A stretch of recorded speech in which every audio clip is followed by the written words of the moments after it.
avoid the word capitalism, simply because as soon as you use it, people think they know what you're talking about, but at least in my country, in the United States, it results in an enormous amount of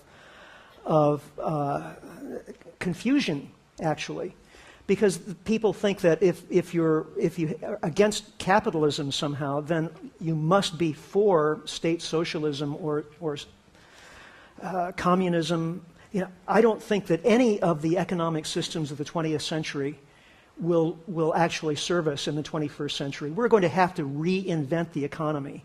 Now, whether that means abolishing private ownership of all means of production, I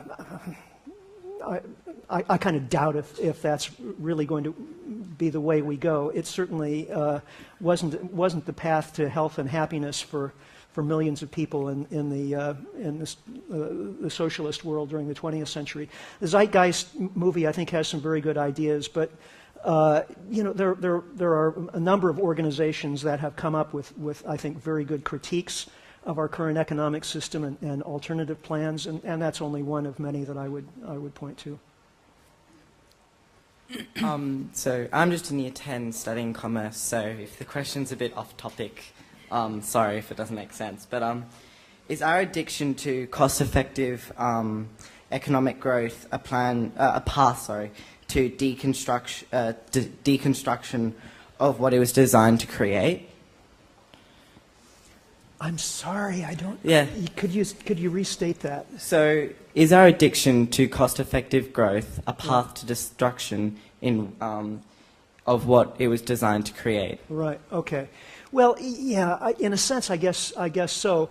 The whole idea of economic growth was to make us richer and happier, and it has made some people certainly a lot richer. And if you look at GDP per capita, as we saw in the very first slide, we do live in the wealthiest societies that have ever existed in all of human history. I mean, an ordinary Australian or North American lives like a king or queen in energy terms, in terms of personal consumption, compared to people in previous centuries and millennia.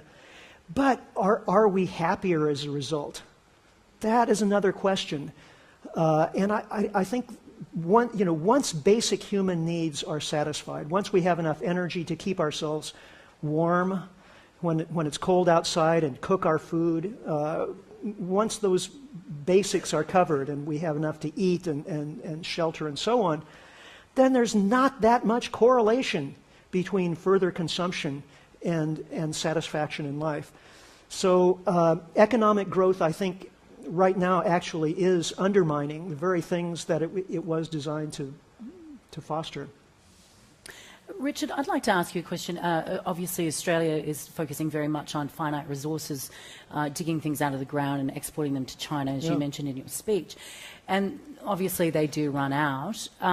Where, in your view, then, should the focus be for, the government and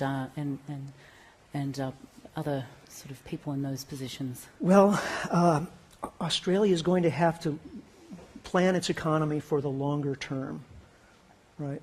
So that means developing an internal economy that can function with a resilience over decades, and we should be planning for a society that can persist for centuries. You know, right now,